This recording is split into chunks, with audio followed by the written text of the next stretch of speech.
My loves, आज के video में मैं आपको step by step bridal makeup दिखाने वाली हूँ।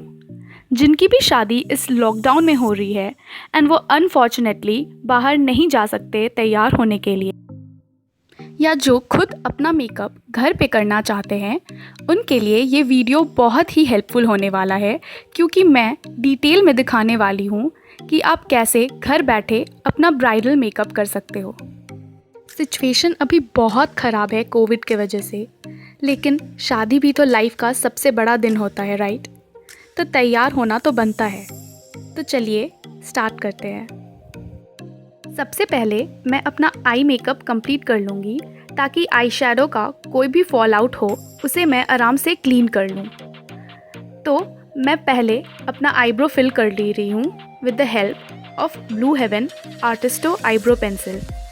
मैं अपने स्पार्स एरियाज़ को अच्छे से फिल कर लूँगी और उसी आईब्रो पेंसिल में जो स्पूली है उसके हेल्प से मैं प्रोडक्ट को इवनली डिस्ट्रीब्यूट कर दूँगी, ताकि प्रोडक्ट एक जगह एक्यूमुलेट ना हो जाए। अब मैं आई शेडो के चारों ओर क्लीन कर लूँगी एक कंसीलर के हेल्प से, और उसी कंसीलर को मैं अपने आईलिड में भी लगाऊँगी आई शेडो बेस की तरह। इससे क्या होगा कि आपका जो आई शेडो का कलर है वो बहुत अच्छे से खिल के आएगा आपके आँखों पर। अगर आपकी शादी इस लॉकडाउन में हो रही है तो गाइज़, सेफ्टी बहुत अच्छे से मेंटेन करना प्लीज़। तो अब मैं एक ब्रश के हेल्प से इस कंसीलर को अपने आईलिड पे अच्छे से ब्लेंड कर लूँगी। कंसीलर को मैं कॉम्पैक्ट पाउडर से सेट कर ले रही हूँ, ताकि ये क्रीज ना हो और आई शेडो अच्छे से ब्लेंड हो जाए। आप सेलो टेप को इस तरह से अपने आईज़ के कॉर्नर में लगा सकते हो to get those dramatic straight edges. मैं अब इस बड़े से फ्लफ़ी ब्रश के हेल्प से इस पिंक शेड को ले रही हूँ और अपने क्रीज और क्रीज के थोड़े ऊपर एरिया में इसे अच्छे से ब्लेंड करूँगी। मैं धीरे धीरे इस पिंक शेड को इंटेंसिफाई कर रही हूँ। आप कोई भी कलर यूज़ कर सकते हो पिंक के जगह एज अ ट्रांजिशन शेड, और अगर आपको कुछ भी ना समझ आए देन आप ब्राउन कलर यूज़ कर सकते हो, क्योंकि वो हर कलर के ड्रेस के साथ मैच करेगा। अब मैं एक डेंस ब्रश के हेल्प से ये डार्क पिंक शेड ले रही हूँ और इसे मैं अपने क्रीज एरिया पर अप्लाई करूँगी और अच्छे से ब्लेंड कर लूँगी। आई शेडो हमेशा थोड़ा थोड़ा करके लीजिए, वरना एक बार में ज़्यादा लगाने से पूरा आई लुक ख़राब हो सकता है। नेक्स्ट मैं इस पर्पल शेड को लेकर अपने क्रीज एरिया में लगाऊंगी टू इंटेंसिफाई माई क्रीज। एक पतले ब्रश से मैं इस ब्लैक शेड को पिक कर रही हूँ और इसे मैं अपने क्रीज पर अप्लाई कर रही हूँ। फिर मैं उसी पुराने ब्रश से अच्छे से ब्लेंड कर लूँगी, ताकि सारे शेड्स अच्छे से एक दूसरे के साथ मर्ज हो जाए। इस तरह से बहुत अच्छा सा एक ग्रेडियंट इफेक्ट आएगा और कोई हार्श लाइंस नहीं रहेगा। मैं फिर से वो लाइट पिंक शेड को लेकर उसे इंटेंसिफाई कर रही हूँ और अच्छे से फिर से ब्लैक शेड को भी ब्लेंड कर रही हूँ। अब मैं उसी कंसीलर के हेल्प से क्रीज को कट करूँगी। मैं पहले मार्क कर ले रही हूँ कि मुझे कट कहाँ से करना है, और फिर मैं उस एरिया को कंसीलर से फिल कर दूँगी। मैं भी एक्सपर्ट नहीं हूँ, इसलिए पहले मैंने अच्छे से मार्क कर लिया कि मुझे कहाँ से क्रीज कट करना है। ये स्टेप थोड़ा सा डिफ़िकल्ट है, लेकिन इस तरह से मार्क कर लेने से ये थोड़ा इजी हो जाता है। नेक्स्ट मैं उस ब्लैक शेड को लेकर अपने क्रीज एरिया को थोड़ा इंटेंसिफाई करूँगी टू गेट दैट डेप्थ। अब मैं इस पर्पल शिमर शेड को एक ब्रश के हेल्प से लेके अपने इनर कॉर्नर पे प्लेस कर रही हूँ। फिर आउटर कॉर्नर में मैं इस डार्क पर्पल शिमर शेड को अप्लाई कर रही हूँ और दोनों शेड को अच्छे से मर्ज कर ले रही हूँ। आई शेडो का सबसे इम्पॉर्टेंट रूल है blending. Whenever in doubt, blend your eye shadow. Eye shadow blend करते करते लाइट हो जाता है, इसीलिए उसे इंटेंसिफाई करते रहना पड़ता है जब तक आपको अपना डिज़ायर्ड कलर ना मिल जाए। थोड़ा थोड़ा करके लगाना ही सेफ़ होता है, वरना एक बार में अगर आप ज़्यादा आई शेडो अप्लाई कर देते हैं तो वो बहुत टाइम कंट्रोल के बाहर हो जाता है और सब कुछ मेस्ड अप हो जाता है। मैं अब उसी ब्लैक आई शेडो को और इंटेंसिफाई कर रही हूँ अपने आईज़ के क्रीज पे, ताकि आईज़ में एक डेप्थ आए। मैं पूरे उस कट क्रीज पे पर्पल शिमर शेड को अप्लाई कर दी हूँ क्योंकि वो लाइट पर्पल शिमर शेड अच्छा नहीं लग रहा था। अब मैं आउटर कॉर्नर को फिर से थोड़ा डार्क कर रही हूँ और पिंक शेड को लेके थोड़ा और डार्क कर रही हूँ और उसे इंटेंसिफाई करके सब कुछ ब्लेंड कर ले रही हूँ। अब मैं इस टेप को हटा ले रही हूँ एंड वाला, सी द स्ट्रेट एजेस। अब मैं एक आईलाइनर लगा रही हूँ। This is a jail eyeliner from Swiss beauty. इसे मैं एक पतले से ब्रश के साथ लगा रही हूँ। आईलाइनर थोड़ा मोटा ही लगाऊंगी बिकॉज ब्राइडल लुक में थोड़ा मोटा आईलाइनर ज़्यादा अच्छा लगता है। सेलो टेप के हेल्प से जो एज अचीव हुआ है उसी को आउटलाइन करते हुए मैं अपना विंग ड्रॉ कर रही हूँ। मैं आईलाइनर को अपने अपर वाटर लाइन पे भी अप्लाई कर रही हूँ ताकि कोई गैप ना रहे और मेरा स्किन विजिबल ना हो क्योंकि वो अच्छा नहीं लगता है। और मैं फिर से कह रही हूँ, आप अपने ड्रेस के अकॉर्डिंगली कोई भी आई शेडो कलर यूज़ कर सकते हो। अब मैं अपने आईलैशेस को प्रेप कर रही हूँ कर्ल करके और उसमें मस्करा लगा के, ताकि मेरे आईलैशेस फॉल्स लैशेस के साथ अच्छे से ब्लेंड हो जाए।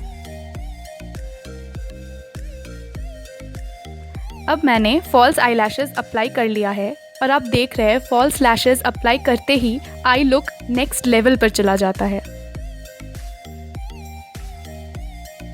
अब बारी है फेस मेकअप का, लेकिन इसके पहले फेस प्रेप करना बहुत इम्पॉर्टेंट है। इसलिए मैं गुड वाइब्स के रोज़िप सीरम से अपने फेस को अच्छे से मॉइस्चराइज कर रही हूँ। मेकअप के पहले आप आइस क्यूब्स लेके अपने फेस में अच्छे से मसाज कीजिए। और एक बात बहुत इम्पॉर्टेंट है, टेंशन प्लीज़ मत लीजिए। I know it is a difficult time, लेकिन टेंशन लेने से ही फेस का आधा नूर ही चला जाता है। अब मैं एक एक्स्ट्रा ग्लो और प्राइम करने के लिए स्विस ब्यूटी का real base highlighting primer use कर रही हूँ। मैं इसे पूरे फेस पे अच्छे से स्प्रेड करूँगी और अप्लाई करूँगी। नेक्स्ट मैं स्विस ब्यूटी का लिक्विड हाइलाइटर यूज़ करके अपने फेस के हाई पॉइंट्स में लगा रही हूँ।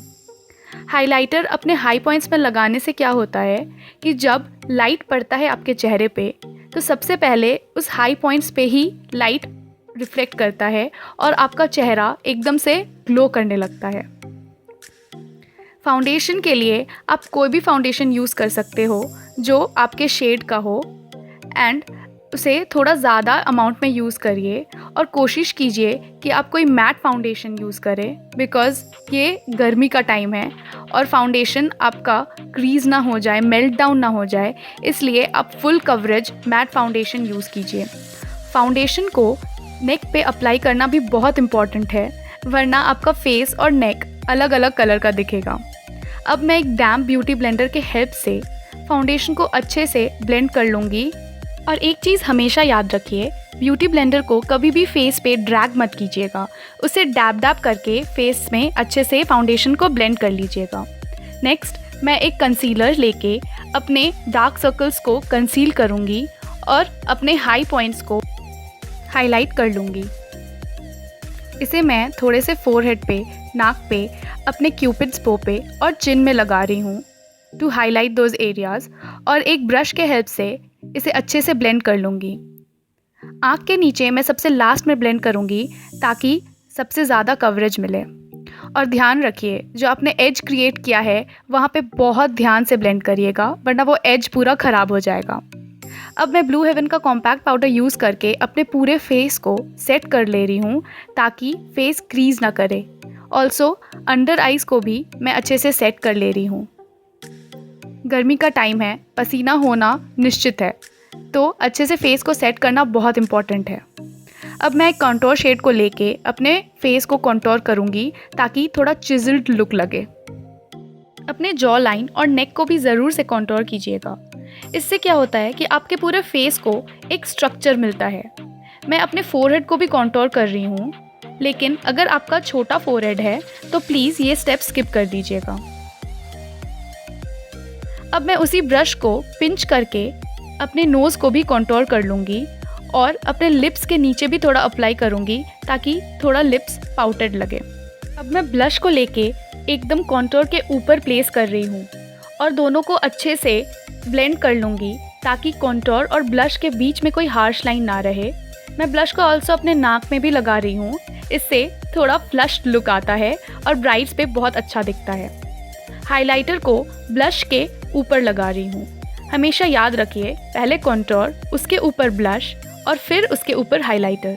हाइलाइटर को मैं अपने फोरहेड पे भी लगा रही हूँ, अपने नोज़ पे, क्यूपिड्स बो, अपने चिन पे, जो रेगुलर हाई पॉइंट एरियाज़ है, ताकि चेहरे पे लाइट पड़ने से चेहरा बहुत अच्छे से ग्लो करे।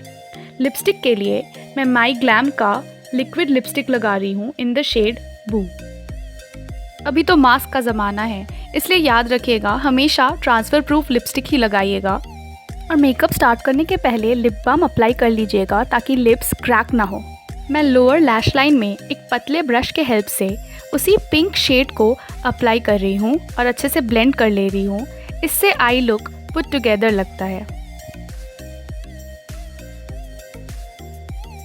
अब मैं उस हाइलाइटर को एक पतले फ्लैट ब्रश में लेके अपने inner corner of the eyes और ब्राउ बोन्स को हाईलाइट कर रही हूँ।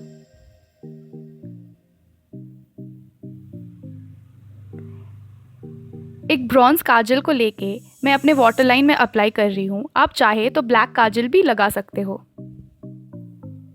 अब पूरे मेकअप को सेट और फिक्स करने के लिए मैं 20 समथिंग का मेकअप फिक्सर यूज़ कर रही हूँ। ब्यूटी ब्लेंडर से मैं फिक्सर को फेस में अच्छे से प्रेस इन कर रही हूँ ताकि पूरा मेकअप फ्लॉलेस हो और मेकअप फेस में सेटल हो जाए। और एक इम्पॉर्टेंट टिप, जब आपका मेकअप फिक्सर थोड़ा गीला रहे तो हाइलाइटर को फिर से अपने हाई पॉइंट्स पे अप्लाई कर दीजिए। इससे हाइलाइटर और ज़्यादा निखर के आता है। So guys, this is my complete look. आप अपना ज्वेलरीज मेकअप करने के बाद ही पहनिएगा। और हेयर स्टाइल मैंने कुछ किया नहीं है, मैंने बाल को खुला छोड़ा है क्योंकि हेयर स्टाइल के मामले में मैं बहुत बुरी हूँ। आप बाल को बन बना लीजिएगा और उसके ऊपर दुपट्टा लगाइएगा। और अगर चाहे तो बन पे आप आर्टिफिशियल या फ्रेश फ्लावर्स भी यूज़ कर सकते हैं, इससे बन बहुत सुंदर लगता है। आप रेड या अपने ड्रेस से मैचिंग कलर का बिंदी लगा सकते हैं। एंड ट्रस्ट मी, आप दुनिया की सबसे सुंदर ब्राइड लगेंगी। टाइम्स आर डिफ़िकल्ट बट शादी लाइफ का सबसे बड़ा दिन होता है। तो जितना भी मुश्किल हो, जितना भी परेशानी हो लाइफ में, थोड़े टाइम के लिए उसे भूल के खुश होइए। अपने इस ज़िंदगी के स्पेशल दिन को एंजॉय कीजिए। स्टे सेफ, स्टे हेल्दी और सारे प्रिकॉशंस लीजिए। और जिनकी भी शादी हो रही है, मैनी मैनी कॉन्ग्रेचुलेशंस। मिलती हूँ आपसे नेक्स्ट वीडियो में। Till then keep watching, keep rocking.